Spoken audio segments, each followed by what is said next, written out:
Good morning, traders. Today is the 19th of January. My name is Neville Hornsey, market analyst for YouTrading, and today I'll be looking at the euro versus the pound.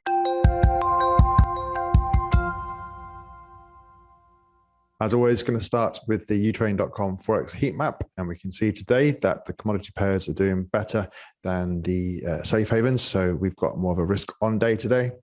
It looks like the Australian dollar is the strongest and the US dollar is the weakest. And if we look to the pound, we can see that there are sort of flows going into the pound. And if we look to the euro, there's actually flows coming out of the euro. Looking at some of the headline news today, Germany surpassed 100,000 daily COVID-19 cases for the first time. And we've also got UK PM Johnson facing growing pressures to resign based on what happened during lockdown. And we also had UK inflation out today, which is near its 30-year highs. And that's going to add pressure on the Bank of England to raise rates in February. Market consensus is for about a 25 basis points rate hike. We also had German inflation data out today, as well as some manufacturing unfilled orders data. So unfilled orders are up 1.5% on the previous month. That shows that there's still some disruptions in manufacturing. And if we go to the inflation, we can see that it came in as expected, 0.5% increase on the previous month, 5.3% on the same month a year earlier.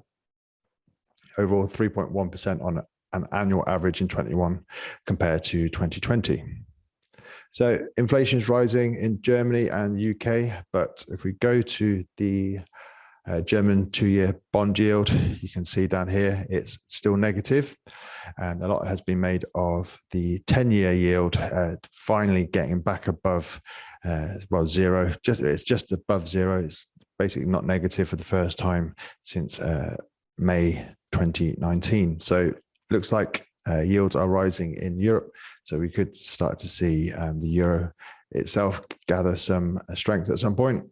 But if we look to the euro versus the pound and we go to the sentiment indicator on the active trader platform, 90% of traders on this platform are trying to go long the euro pound. So whilst there's that extreme amount of traders positioned one way, I'd imagine that they get squeezed out of that position. If I just go to a monthly chart and collapse this down, I just want to point out the swing low from December 19 and February 2020. The sort of level is 0.82751. For me, that's the first target that a euro pound is going to go to. Take the sell stops underneath there. If there's liquidity there for those buyers that will basically get stopped out, I'd imagine then that's a look below and then go back up towards the 0.889. If these sell stops trigger and there's a continuation lower, then we're looking down into this sort of balance area down here back from 2016, which will take the euro versus the pound back towards 0.78.